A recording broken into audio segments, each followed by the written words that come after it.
Today we're looking at the TTArtisan 50mm f1.2 lens for the Nikon Z mount. This lens has previously been on the EFM, Fujifilm X, Leica L, Micro Four Thirds, and Sony E mounts, but recently they came out with the Z mount. This is a crop sensor prime lens that goes down to f1.2 and it costs $98.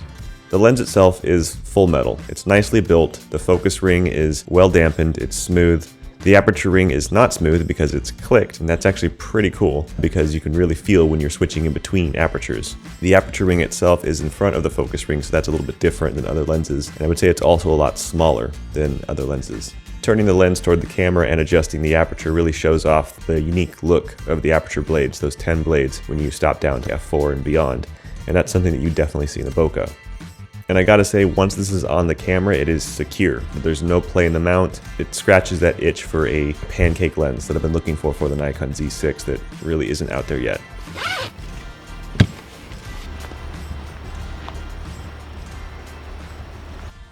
Alright, so let's take a look at some of the photos on this lens. And the first thing I want to talk about is sharpness. So wide open at f1.2 and in the far range of the focus, you can find that things are typically pretty darn sharp. Even though it's a razor thin focus range, you get a very sharp image and you get very little chromatic aberration in the shot. By comparison, I brought along with me a Contax Zeiss 50mm f1.4. Same focal length, I used it in crop sensor mode even though it's a full frame lens. And I used that one at f1.4. And I just wanted to see a comparison of those two lenses to see how they work, because that's the other one that I use.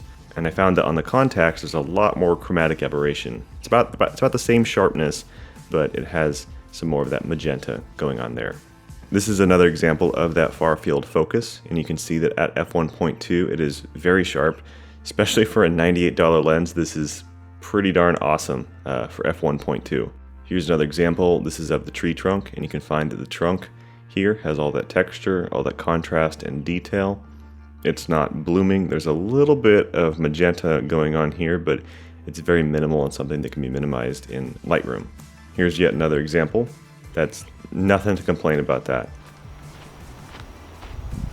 So one thing about the shallow focus on this lens is that for closer subjects, for things that are closer to the minimum focus distance of this lens, they're not as sharp as they are for far focus subjects. So here you can see that, yeah, it's at f1.2 and everything is just completely bokeh out, but the twig here is blooming. There's nothing exactly tack sharp. You get a little bit of a greenish sign here.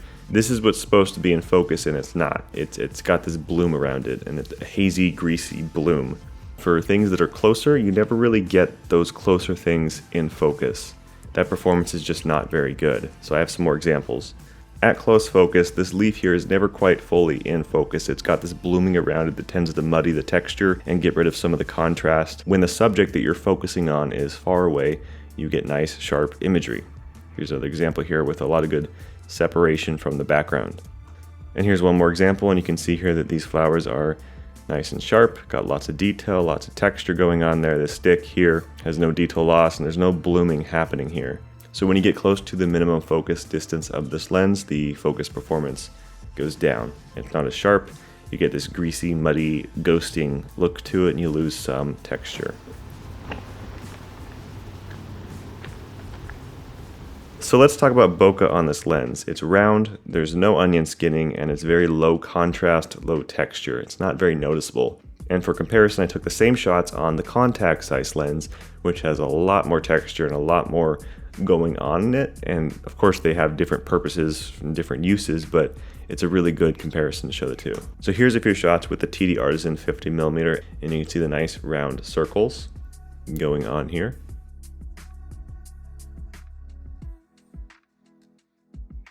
This one here was taken at I think 2.8.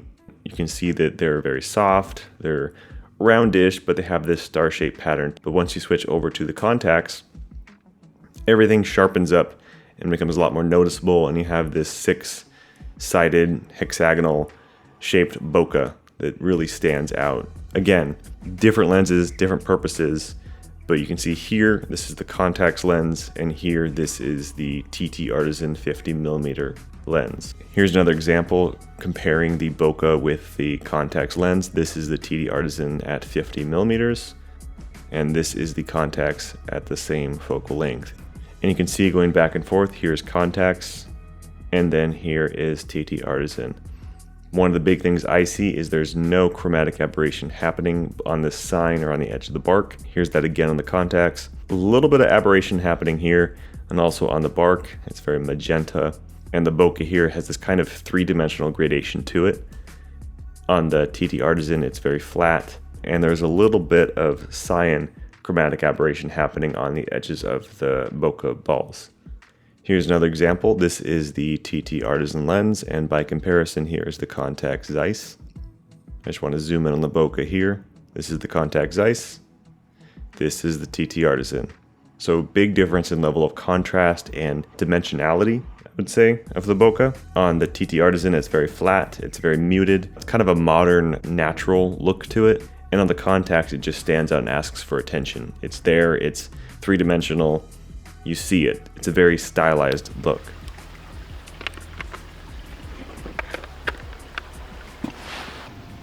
And the second to last thing I wanted to talk about was flaring and glaring characteristics. And for this, I brought a Nikon 2470 f4, the Contax, and the TTArtisan lens. They're all set to f4, and the first lens here is the Nikon 2470 at f4. You can see there's a lot of veeling glare happening here. The TTArtisan lens, by comparison, has far less veeling glare, and it has a little bit of flare going on there, right where the sun is in that sun stare area. Here's another shot showing that, and you can see that limited veeling glare going on there, and the flare on the TTArtisan is a yellowish to bluish tone. And now here we are by comparison looking at the Contax lens. What you'll notice on this lens is there's about the same amount of veeling glare going on, but what characterizes this lens is its rainbow flare.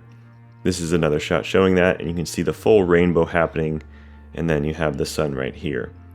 And so on the TTArtisan lens, you have a yellow to blue flare happening here. And on the Contax lens, you have a full rainbow happening. So different looks, again, from completely different eras and different lens types, and they're different looks for different purposes, but that is the difference there. You have here the rainbow, and here you have that blue to yellow look. And so I wanted to go over one last aspect of this lens, and that's the chromatic aberration. On the TTArtisan lens, there is very, very minimal chromatic aberration happening. Wide open at f1.2, when I'm pointing at this log out here, all I see is a little bit of magenta happening in the shadow area. There's not a lot happening. It's very minimal. Now, just for comparison again, here's the Contax lens, wide open at f1.4, and you can see there's a lot of magenta happening. Nothing is really tack sharp at that far range. There's the blooming, and you see that pinkish aberration. So by comparison, the TTArtisan lens has less chromatic aberration wide open than the Contax Zeiss. I guess what I have to say is the TTArtisan lens for $98 gives a better looking image in terms of sharpness, veeling glare, and chromatic aberration than the Contax Zeiss lens, which is a much more expensive, more valuable, kind of exotic lens. What's not so good about the TTArtisan lens is that it has that kind of bloominess to closer focus areas, and it has a unique star-shaped bokeh pattern when you're past f2. So you start to see that inverted star shape going on, and that's not really a look for everybody. Some people want perfectly round circles, and other people want that really nice hexagonal bokeh that the Contax provides. But again, for $98, you're getting a well-built manual focus lens that is sharp at f1.2, and it has limited chromatic aberration, and it has that nice, non-distracting bokeh to it. For the portrait and street photographer, I could see this lens as a good budget option. At f4 for portrait work, you get sharp imagery and ultra soft bokeh with pleasing highlights. If you're keen on getting sharp portraits wide open though, you'd be best picking a longer focal length or putting the money into a top tier lens that has that kind of autofocus features that would make it so you miss fewer shots. And for the casual photographer, this lens is a lot of fun, and it's an easy entry into that ultra shallow depth of field look. You're not spending $2,000 to get a lens that can get you that, you're spending $98. This is the first video I've done for Lens Bench, so let me know how I did. The photos used in this video, you can find them in the description, there's a download link.